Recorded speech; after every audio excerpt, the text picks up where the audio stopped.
What's up, everybody? Man, it's your boy, Mr. Duga, coming at y'all with another video, man. And today, man, I'm going to preview and predict Sunday afternoon's matchup. You have the Philadelphia Eagles taking on the New York Jets for an early afternoon game at Lincoln Financial Field, yo. First off, looking at the New York Jets, man, this is a team that coming into the season, I felt like was gonna finish second in the AFC East. I felt like had a real legit shot to be a wild card in the AFC. And then they had some unfortunate things to place, man. CJ Mosley is banged up. Their rookie Quentin Williams was banged up. Sam Darnold had mono.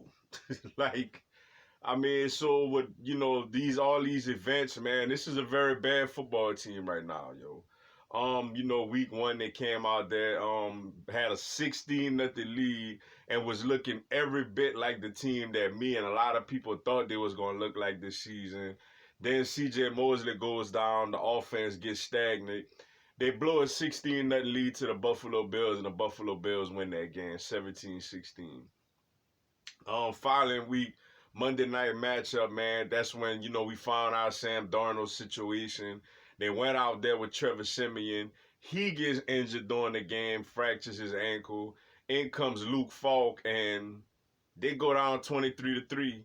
Then, of course, they had to go on the road, take on the New England Patriots. End up falling 30-14 after being down 30-0 easily. You feel me? So obviously this team is struggling. This team is reeling. The situation with Sam Darnold, we not quite sure yet. They say I think he was supposed to practice today, but he wasn't cleared yet for contact because his situation is contagious. So I don't know. I don't know. We gonna see. Me, if I had to guess, I would say that he's not gonna play this week. But if he does, he does. You feel me? Look, we may get Luke Falk out there, who obviously up to this point so far hasn't set the world on fire. Their offensive line, man. They actually had added a simile from the Oakland Raiders, but their offensive line still hasn't been great. Obviously, they've added Le'Veon Bell from the Pittsburgh Steelers after taking a year off away from football.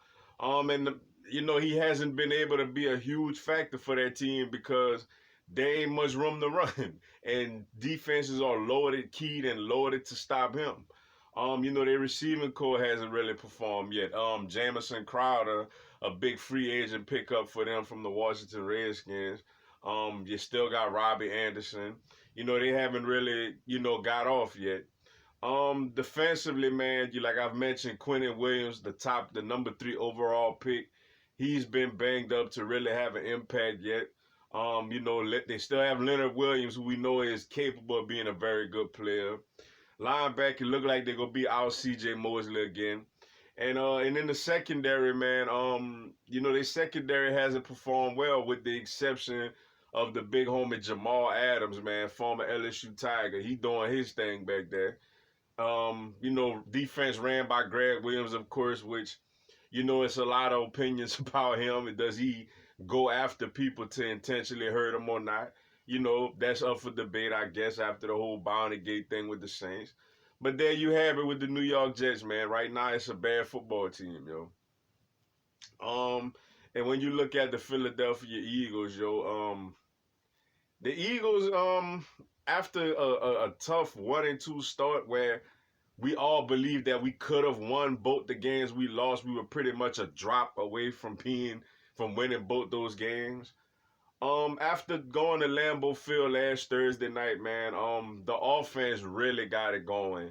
What I love, like the thing about Wentz, I noticed that when Wentz gets in a rhythm, man, he's in a rhythm. Like he's in a rhythm for the rest of the game, yo. Sometimes, like recently, this season especially, sometimes it takes a while for him to get started. But once he gets started, man, is he efficient out there. This offensive line, man, has played great, yo. With the exception of Seumalo, really, against Atlanta Falcons, the offensive line has been really consistent this season, man. The backfield, I'm glad that the running backs, I love the running back rotation we used against Green Bay Thursday. I know Dougie P loves him some Darren Sproles, and trust me, we all love us some Darren Sproles. But we want to run the football, man.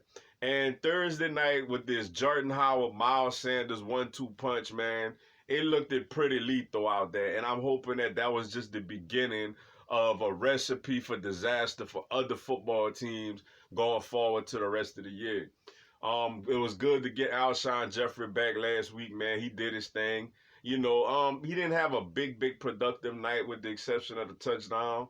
But, he's another presence out there. He's a weapon. He's somebody Wentz could go through on a big third down situation. Ertz did solid. We still waiting word on Deshaun Jackson. There was some speculation that he'll be back this week, but, nothing hasn't really been said yet. And defensively, man, the D line, man, with the injuries to the D tackles, including Fletcher Cox, who's playing through injury. The D line did, we would like to see them get more pressure, but Derek Barnett did come up with a huge strip sack in that game, which you could arguably say might have been the difference in the game. Linebackers, Nigel Bradham, after dropping a pick six early in the game, came through with the very key interception late in the game in the end zone to seal that thing off. We just acquired Duke Riley from the Atlanta Falcons. I think he's going to be more of a special teams guy, but we'll see. We also got Kameer Grugier-Hill last week. That was his first game action. And then there's the weak part of the team, man. There's the secondary, bro. It'll be nice to have a guy like that back there, but even with him back there, they ain't got no corners, man. Then the thing is, Sidney Jones goes down. Avonte Maddox goes down with that very scary, situation when he got, hit with friendly fire from Andrew Sendejo. Rasul Douglas is the one corner, man. We know he's limited. We know he can't run, but in the red zone and whenever you give him help over the top and you put him in zone, I think he's a decent cornerback, man. Craig James, guy who never even practiced, came in, got involved on the last play of the game to help get the pick by Bradham. So the secondary leaking all, man. Obviously there's a lot of talk if we could get Jalen Ramsey or not. Seems like at least at the moment that isn't going nowhere. So we got what we got, yo. Besides Rasul Douglas and Craig James, we just pick up Skandrick, which I know we all ain't excited about that pickup. We don't have no corners, man. So when you look at this matchup, man, against the New York Jets at home, when you look at our offense against their defense, you would think you got to know where Jamal Adams is lined up, man. He's a safety that could come in and completely wreck your game. He plays a lot around the line of scrimmage. He's blitzes. He's there for the run. He's a very effective player. We got to know where he's at all times, yo. We got to come out there and we got to run the football again, yo. I like our matchups with our receivers and tight ends against their secondary. But still, you want to come out, establish a run game, and it makes everything a lot easier. You want to hang on to the football and not fumble the ball to give them, they're a big underdog. So they're going to come in looking to create turnovers and things like that. When you look at the other side of the ball, man, it's a big deal if Sam Darnold plays or not, man. If Darnold plays, it gives them a chance to try to expose our secondary a little bit. The guy is very talented. If he doesn't play, I think our secondary could get through this week, without really getting tested like that by Luke Falk, man. So that's a big thing. And obviously another thing for us is we have to stop Le'Veon Bell in the run game. He is by far their biggest threat offensively. So far this season, we've done really well against the run. So if we go out there, stay in our gap lanes, and stop Le'Veon Bell from running the football, I like our chances for our defense to play pretty well in this game, yo. Now when I look at the predictions for this game, man, like I said, obviously I'm concerned about our secondary. If Sam Darnold plays, they could make some plays. If he doesn't, I think we should at least be able to hold up. if we contain Le'Veon Bell in the run game. And offensively, I feel like, we just got to know where Jamal Adams is, run the football and do what we do, and we should, you would think we would handle business, yo. Um, I'm gonna say that I'm gonna pick the Eagles to win this game, man. Obviously, like I said, the Jets not a very good football team. We at home. I think we basically got a mini bye from playing last Thursday night. I think the team is fired up. Maybe we start getting a little bit of mojo back ahead of these big time 3 road games that's coming up. So I'm gonna say the Eagles win this game 31-14, yo. I think we win it 31-14, yo. But we gotta address this cornerback situation, man. I'm not comfortable with it. I feel like it could hinder us and keep us from doing everything we want to accomplish this season. But I think we'll be okay this game, yo. So I like Eagles 31-14 over the New York Jets, yo, to improve to 3-2 and drop the New York Jets to 0-4.